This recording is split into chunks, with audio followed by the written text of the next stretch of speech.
Hi, everyone. Welcome to week 5. I'm going to take a couple minutes just to go over the agenda for the week and explain what's in store for you. Go ahead and take a look here. All right, so of course, first you have to take the week 5 attendance quiz. It is based off of the material we covered in week 4, which you took the drama and poetry exam in week 4. So that the attendance quiz question is actually going to be in regards to the exam. All right. But once you take that quiz, then you'll have access to everything else this week. You'll see a brief review of week 4. And then our only lesson this week is an introduction to short stories. It is one video that covers 6 chapters of the book, chapters 6 through 11. And I go through them pretty quickly because this is just sort of an overview.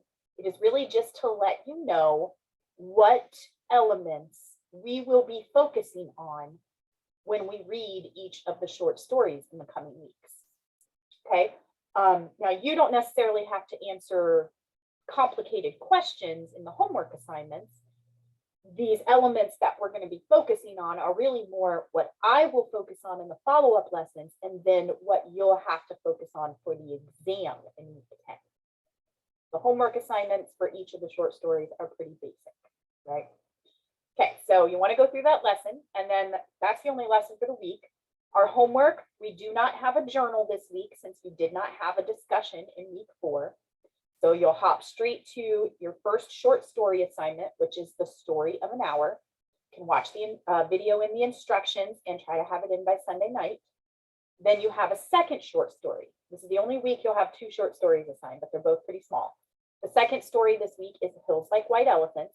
So watch the video in those instructions and try to have that one in by Sunday night. And then we do have a discussion this week. So you want to make sure that you watch the video in the discussion instructions, try to have your first post up by Thursday night so that everyone has plenty of time and choices to respond to classmates by Sunday night. And that is it for week 5, okay? Definitely shifting gears here, focusing on short stories the rest of the term. So make sure you watch that lesson and just do your best on the assignments. Don't let the fact that they're, not as short as poems deter you. The 2 this week, again, are fairly short. All right, so just make sure you watch the video and the instructions so you'll know exactly, what I'm expecting and what I'm not expecting. Okay, that's it for week 5. If you have questions, let me know. Otherwise, you are free to go ahead and get started.